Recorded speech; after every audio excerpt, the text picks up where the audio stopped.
First customer sa detailing.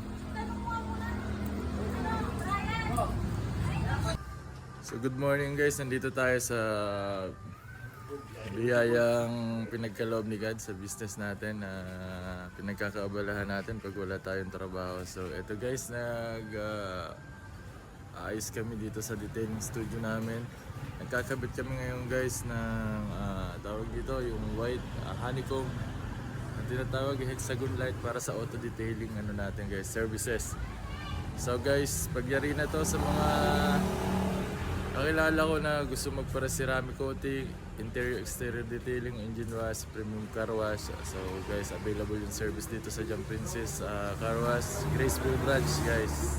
So here we go. Thank you God, I love you God, in Jesus name, amen. So ayan guys, ito yung binubuo pa lang yung mga light. So saktong-sakto yung light natin guys sa pinaka natin. Ang laki. Thank you Lord.